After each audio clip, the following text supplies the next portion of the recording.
I actually want you to do this with me. I'm gonna rate this celebration out of 10. I don't think the EZA for LR Int Rose is dropping, so I'm just gonna take what we have as what it is.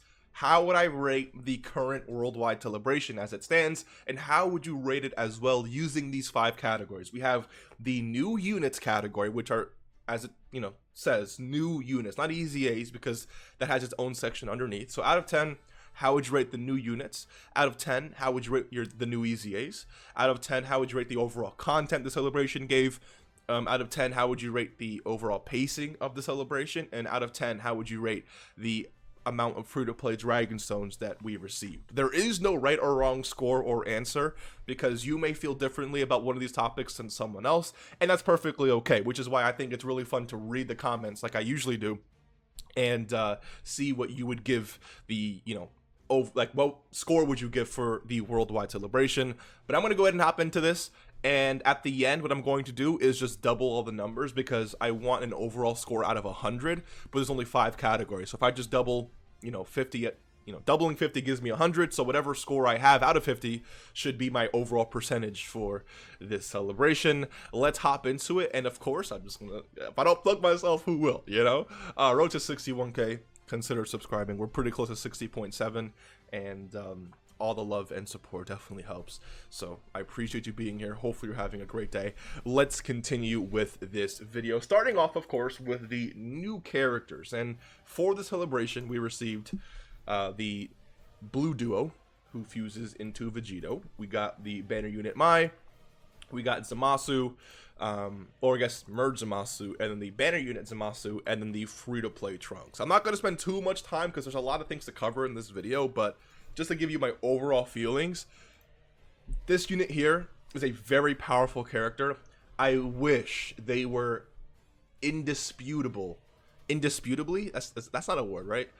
I just wish they were like, there was no conversation, they were #1 in the game. This is a character that I have been asking for such a long time, and many people were asking for such a long time. And the fact that, I feel like there's some characters that drop in the game that you just can't mess around with. They have to be #1. And the fact that we even have to question it, for me at least, I'm just saying, for me, is kind of And after the first 4 turns, this character becomes okay, all right, because, their guard wears off and that defense goes away. It's like, they could have built this character better. They're not a bad unit whatsoever. It's just, come on now. Then we have Mai, definitely not a bad unit at all. It's just, it's a good unit, I don't have any specific feelings towards this Mai.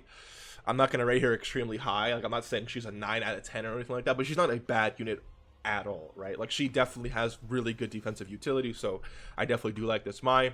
Zamasu is literally right now one of my favorite characters in the game. I love running him and his team. Unfortunately, we have some fumbles with this team, but it's neither here or there, right? Talking about himself, I really like this Zamasu character. And then we have the physical Zamasu, who I don't think he's as bad as people make him out to be. I just don't think he's as useful as he should have been, right? And then we also, of course, have the Trunks. This Trunks, I'm just not a fan of them EZAing characters as soon as they release. I think that's just a dumb concept, a dumb way to go about it. And even then, it's like, he's not a character where it's like, oh, we have to run him in this specific event, because at least in this environment he's going to give us a lot of utility. He's not that kind of character. So it's just upsetting that there's another free-to-play character that, at least for me, I can't really make too much use out of.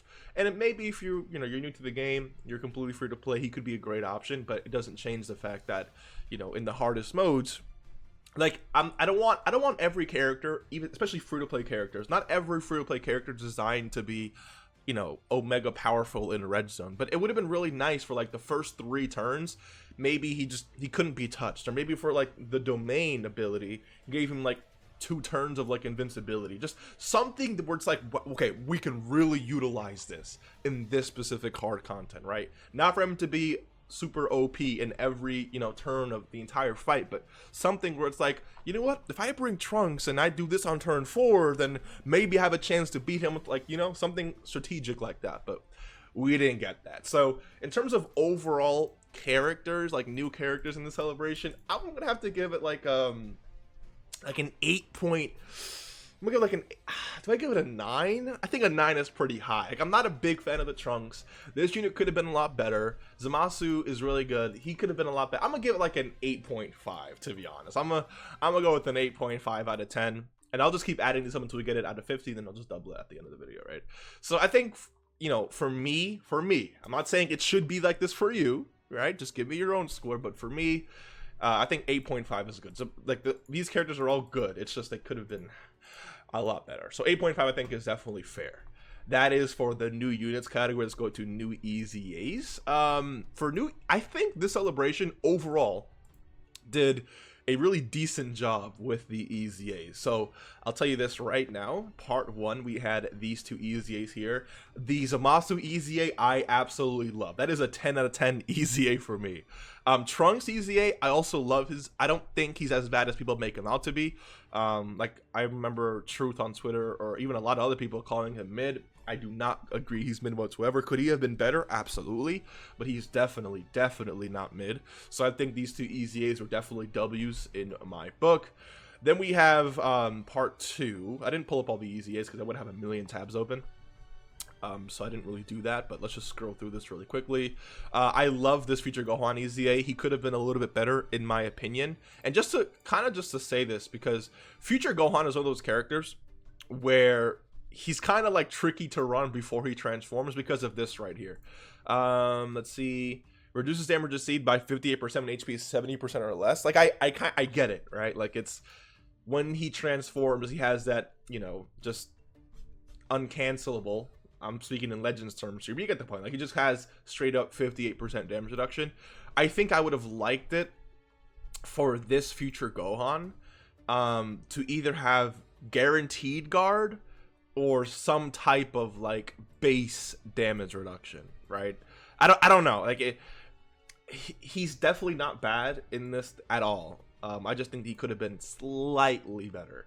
But when you're running him with like another Trunks or something, the support comes in really clutch. Like he's definitely a really strong unit. It's just they could have. Again, he's a higher than a 9 for me. You know, I'm just saying small things that kind of, you know, I wish weren't as they were. And then we have this. Okay, yeah, let me pull this up, as well as this EZA, because there's a lot of new units here as well.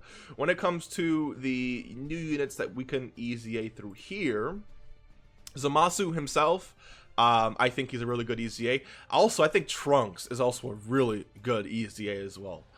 He's actually really strong defensively. Zamasu isn't as good defensively, but Zamasu is still a good EZA in my opinion. Like, these are good EZAs, right? And then we have this EZA event, and to be completely honest, I haven't really, like, I EZA these characters, but I haven't really used them too much. And I will say this, for this character, I love the fact that if you are facing an enemy who's Future Saga, and there's Zamasu or Goku Black, this character is cooking, right? Like, this character can put up some really, he has his niche, right? His niche, whatever you want to call it. He has his moment where he can really shine, and I just love that. So, he may not be the best character of all time, but I just, like, he's good. He's really good. I like this character a lot. And then, again, like, I haven't really used him too much, so I can't really make a big judgment on this guy. Like, you know, I just, let me see here. 5 turns, out of turn, 85% or less. Okay, so the lower HP you have, I guess. Again, yeah, he seems cool. Again, I just have to really play with him. I don't really know why I'd run him over, actually, yeah, him over the STR Future Gohan, like the LR. But I mean, if you don't have him, I guess he could be a good substitute, right? But again, like, I'm not, like, this isn't a big factor for me judging the EZAs overall. And then we have part 3, right? And part 3, we have the free-to-play EZAs, which I'm just not a big fan of, like I already mentioned. Even the Trunks EZA is definitely not bad, but could have been a little bit better. The information isn't here, that's fine. Then we also have Int Goku Black's EZA, which just so disappointing, dude. It's so disappointing. how his EZA turned out. Just because of Goku Black's EZA, I want to give it a 5 out of 10, but I can't do that because there's so many other EZAs that they kind of nailed. So for EZAs of the celebration, it's tough, dude, because there's so many EZAs. I'll give it a 9 out of 10 for EZAs. I think they did a really good job overall for EZAs. It's just I really want to go low for Goku Black, but I can't because there were so many EZAs in the celebration. It just wouldn't be fair. So I'll give it a 9. I really like I think they did a great job with EZAs. Now we have content. Content, I'll tell you right now, I'm definitely going to give it a 10 out of 10.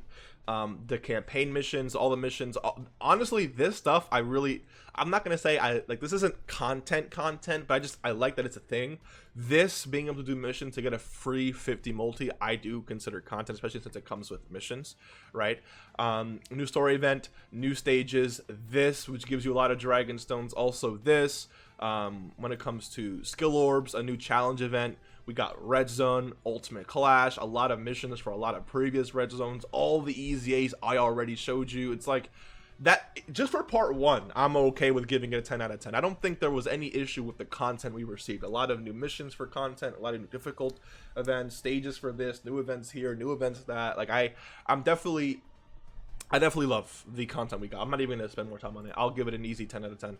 Like, I have no qualms or no problems with the EZA that we got. Wait, let me just do, okay, 17.5 plus 10, right? There we go. Nice, cool. All right, that's category 3.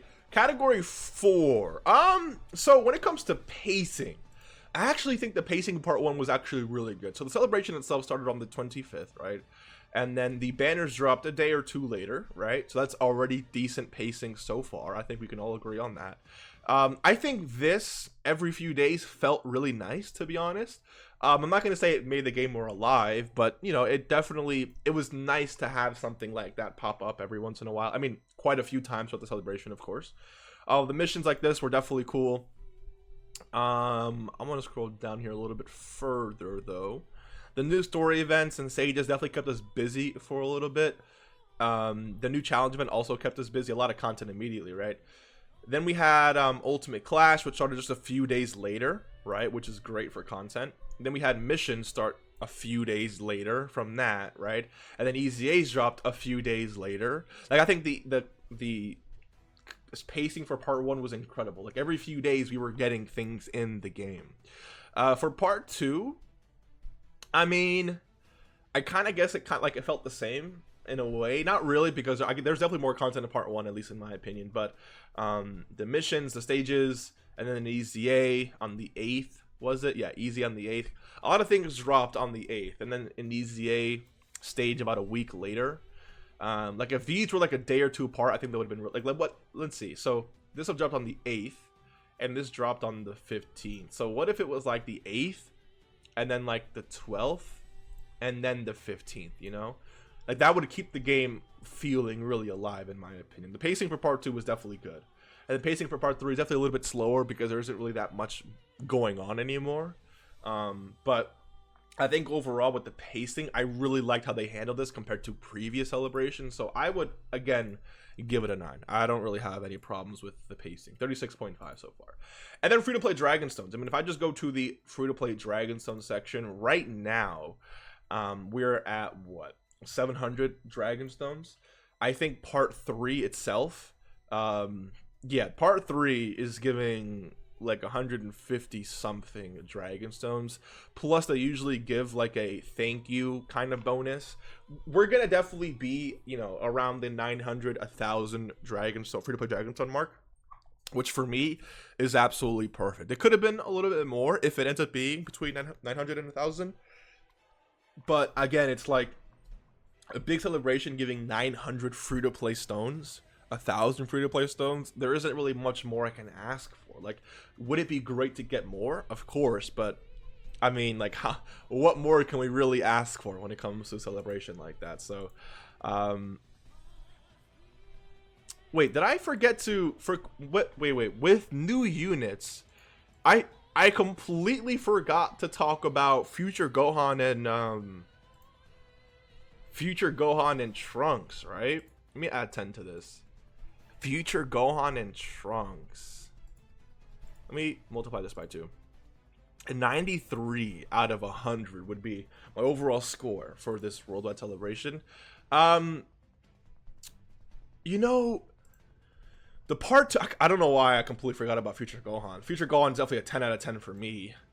Probably would have risen my score instead of 8.5 to like maybe like an 8.7, 8.8. And then Trunks, I mean, definitely better than what we all expected. Like, I would say anywhere between 93 and 94 out of 100 would be fair, right? For my overall feelings on the celebration, right? There's definitely a few fumbles, but with everything that we got and all the important content, and not all important content, but all the important categories, like all the things we have to look at when grading a celebration. Like, I don't think if your favorite character comes out and he's bad, doesn't make the celebration itself bad. It's just not fair to call it out like that, right? When you look at the free-to-play Dragon Stones, the pacing, all the content we got, all the new EZAs and how good most of them were, it makes it hard to give this celebration like an 80 out of 100, right? But for me personally, I think anywhere between I feel anywhere between a 92 and a 94 is fair for how I would grade the celebration. Now, just to make it clear, let's say there was only 3 EZAs this entire celebration, and Ink Goku Black was one of them. This score would be in the 80s, right? It's just like there was so much good EZAs for me that one EZA can't bring that score all the way, too far down. But if there was only like 2 or 3 EZAs and Ink Goku Black was one of them, I would have given the EZAs like 7, dude. A 7 or like a 6 out of 10. I don't know. Anyways, let me know what you think. Hopefully you enjoyed. This is just how I enjoyed it. Let me know how you enjoyed it. I'll see you in the next one. Take care and peace.